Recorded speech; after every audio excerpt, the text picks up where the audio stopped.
ကျွန်တော်မျိုးသားလွတ်တော်မဲဆန္ဒနယ်ဖြစ်တဲ့ကိုယ်တိုင်တယောက်အနေနဲ့ပြောရရင်တော့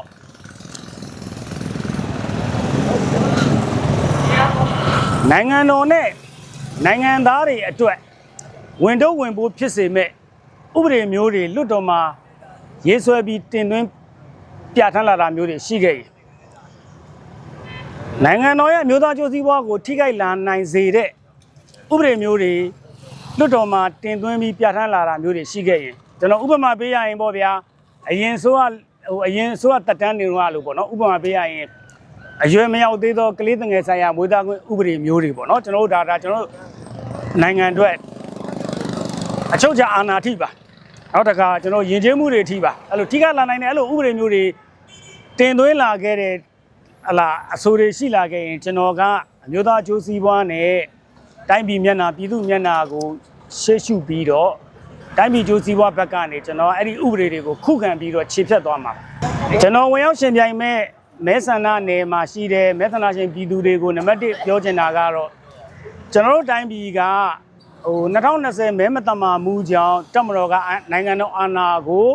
မလွဲမရှောင်သာတဲ့အခြေအနေကြောင့်မို့လို့ရောက်လိုက်ရတာဖြစ်ပါတယ်အဲ့တော့တပ်မတော်အုပ်ချုပ်တဲ့9နှစ်ကနေအယက်သားအစိုးရအုပ်ချုပ်တဲ့တနည်းအားဖြင့်မဲဆန္ဒရှင်ပြည်သူတွေကိုယ်တိုင်ကရွေးချယ်တင်မြှောက်ပြီးပေါ်လာမဲ့အစိုးရတည်းရဖြစ်ဖို့အတွက်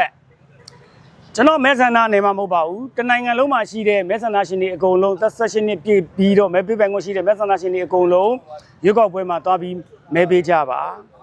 တပ်မတော်ဆိုရအုပ်ချုပ်တဲ့စနစ်ကနေပြည်သူရွေးချယ်တင်မြှောက်တဲ့ဆိုရတည်းရဖြစ်အောင်အပြောင်းလဲဖြစ်အောင်ရွေးကောက်ပွဲမှာမဖြစ်မနေပါဝင်ကြပါမဲပေးဆန္ဒမဲပေးရွေးချယ်ကြပါလို့နံပါတ်1အနေနဲ့တိုက်တွန်းချင်ပါတယ်နံပါတ်2အနေနဲ့ကတော့ကျွန်တော်မဲဆန္ဒနယ်မှာရှိကြတဲ့မဲဆန္ဒရှင်ပြည်သူတွေအတွက်ကျွန်တော်ကိုမဲပေးရွေးချယ်ဖို့ကျွန်တော်တိုက်တွန်းချင်ပါတယ်။ဘာဖြစ်လို့လဲဆိုတော့ကျွန်တော်ဒီအမျိုးသားအကျိုးစီးပွားကိုအခြေခံတဲ့အမျိုးသားနိုင်ငံရေးကိုအခြေခံတဲ့နိုင်ငံရေးသမားတစ်ယောက်ပါ။အဲ့တော့ကျွန်တော်သိထားတဲ့လေ့လာထားတဲ့နိုင်ငံရေးပညာတွေနိုင်ငံရေးဘာသာရပ်တွေပရိဒလှုပ်ထားတဲ့ပရိဒလှုပ်တွေနဲ့ကျွန်တော်မြို့နယ်တင်သာမကတိုင်းပြည်အတွက်ပါကျွန်တော်ကကိုယ်စမ်းဉာဏ်ရှိတော့လှုပ်ဆောင်သွားပါမယ်နောက်တစ်ခါအစိုးရစီကနေကျွန်တော်တို့မဲဆန္ဒရှင်ပြည်သူတွေရတဲ့ရတိုက်တဲ့ဖွဲ့စည်းပုံအခြေခံဥပဒေခန်း1နဲ့အခန်း8ပါပေါ့နော်နိုင်ငံသားတိုင်းတွေရတဲ့ရတိုက်တဲ့အခွင့်အရေးတွေအတွက်အကျိုးခံစား권တွေအတွက်ကျွန်တော်အစိုးရစီကနေလွှတ်တော်တွင်းကနေတင်ပြတောင်းဆိုပေးသွားပါမယ်ဒါကြောင့်ကျွန်တော်ကိုရုံးကြီးနဲ့မဲပေးရွေးချယ်ကြပါလို့ကျွန်တော်ဒီနေ့ကနေဆန္ဒပြုတိုက်တွန်းချင်ပါတယ်ကျွန်တော်ဥပဒေနဲ့ပတ်သက်တဲ့အားနည်းချက်တွေရှိတဲ့ဟာကိုအကောင့်တွေပေါ်ပြီးတော့လုပ်ပြီးသွားရှိပါတယ်နော်အခြေခံလူထုအတွက်ကောင်းစားရေးအတွက်ကျွန်တော်တတ်တဲ့ဥပဒေပညာနဲ့ပဲလုပ်ကြဆောင်ရွက်ပေးပါတယ်ဟုတ်ကဲ့ဒီကိုအောင်ထုံးကိုမဲထဲမဲ့မဲဆန္ဒရှင်တွေကိုဗာပြောချင်တယ်ကျွန်တော်တို့တဆညောက်ပဲမဲပေးပါနော်မဲပေးပါလို့ပြောချင်ပါတယ်နော်ပြည်သူကတင်မြောက်မှသာလေကျွန်တော်တို့လွတ်တော်မှာပြောခွင့်ရှိမှာပါနော်ပြောခွင့်ရှိဖို့အတွက်ကိုကျွန်တော်တို့ကိုမဲတပြားထည့်ပေးပါတူးချင်းစီနော်အဲ့မဲနဲ့ပဲကျွန်တော်တို့လွတ်တော်မှာဒီဥပဒေနဲ့ပတ်သက်တဲ့ဟာတင်ပြတဲ့ဟာတွေရှိမယ်ဆိုရင်ကျွန်တော်တို့ဆက်လက်ဆောင်ရွက်